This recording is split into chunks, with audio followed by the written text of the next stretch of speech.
The story begins with a buzz about the new white supremacists on the block being relentlessly promoted by the White House. While this chaos unfolds, the East Wing of the White House is being demolished without any approval from Congress. President Trump is pushing ahead with his plans for a $300 million ballroom renovation, despite the building regulations.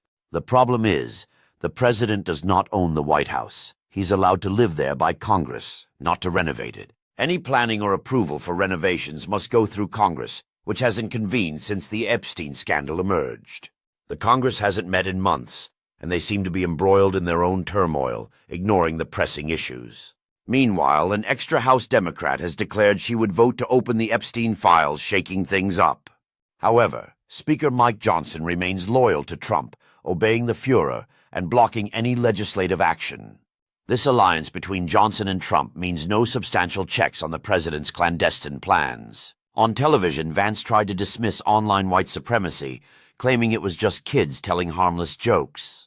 But the suppression of dissent is evident as shows like Kimmel and Colbert are abruptly fired. The media blackout and dismissals highlight a disturbing pattern of silencing criticism during turbulent times. The nation watches as key figures become pawns in a game of political power and manipulation. The social climate grows tense, with many wondering how long the facade of democracy can last.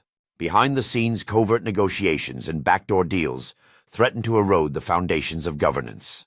The public remains divided, some believing the chaos is just a passing storm, others fearing a deeper collapse. As the White House's plans unfold, unchecked questions about accountability and transparency remain unanswered. This story is a reflection of a nation teetering on the edge, struggling to hold on to its democratic ideals. In the end, the fate of the country hangs in the balance, caught between power silence and the hope for salvation.